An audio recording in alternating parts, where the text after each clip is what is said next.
So I noticed that the way that you teach is very Eastern and philosophical, especially the way you started it off in the semester saying that you became Muslim, like sort of. I was curious. Accidentally.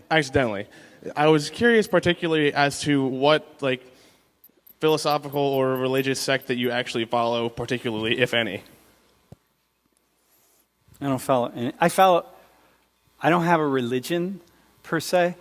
I'm at home in every religion, so I've had really mystical, very powerful mystical experiences, different places. Out of body, where my body was taken over by spirits and so on, right, in various places, in various temples and so on and so forth. But I don't have a religion. I have experience, though, and my experience is my religion. Yeah. But like these prayer beads these are Muslim prayer beads, but I have Buddhist prayer beads. I have, I'm comfortable anywhere. Could you think of one that would be like more universal than others, particularly? Or is that just more of up to preference? Like religious beliefs and... Yeah, they're all the same to me. Yeah, I don't have one that I feel more tied to. I used to think it was Buddhism, but then Zen Buddhism actually in particular, but then I spent 2 weeks in a monastery, and then I quickly disavowed myself of that idea. I'm like, screw that. I'm not doing that. So, one of the things that I notice about, general society, especially when it comes to animosity between people, is people tend to hook on to emotions of anger and hate, and they just seem to get entrenched in it. And they seem like two very destructive things that you wonder why people, become entrenched so much in them. And I talk to people who I know struggle with a lot of these things, and they say, well, there's a difference between, destructive anger and, like, righteous anger, or what they would call, like, righteous hatred. Like, what's your take on that? Like, oh, my God. Listen, man. First off, hate lives inside of us, right? I can call it righteous. I can justify anything. Just like right now, the so-called, all these peacenik liberals and stuff who have all this, just the stuff I hear coming out of the mouths of people that are supposed to be progressive and all, like the hate, like my God.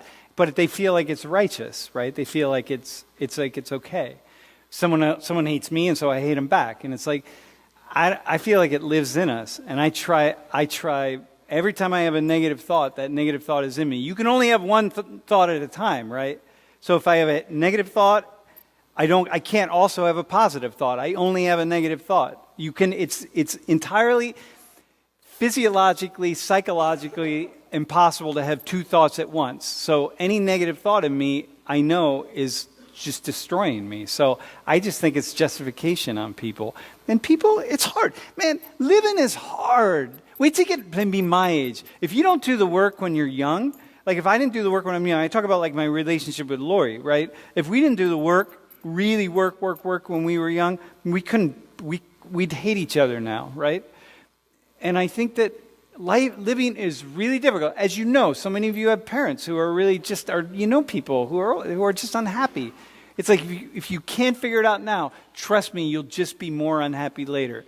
And people have this idea like, hey, well, I'll just be... Dude, I'm generalizing, but I'm just telling you what I've seen in my life. In all my... it doesn't matter where I go, I see the same thing. People will hold off. Be like, well, if I just have this, I'll be happy. Or if I just have that, I'll be happy. It doesn't work that way.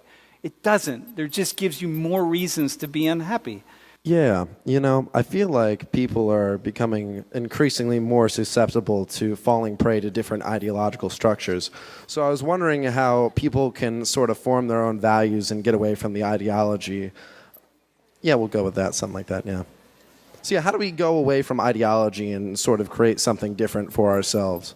Yeah, okay. Or are we doomed to fall prey to ideas? It's the article. One way, you ready? It's the one article that you're reading for the. By the way, this quiz is a really, really good quiz. Some of the articles are a little complex. I was reading through them again and going like, "Oh man, that's a tough article for y'all." But the answers, if you do it, the right answer should jump right out. One is on that article of cognitive thinking, and it's just like recognize that we're not really as smart as we think we are, and that it's really difficult to come up with our own ways of thinking and not just follow other people. And that's true for me. I'm always, always, always testing myself. I really don't think I have answers. I never think I have answers. It makes teaching really difficult. I don't think I have answers, honestly.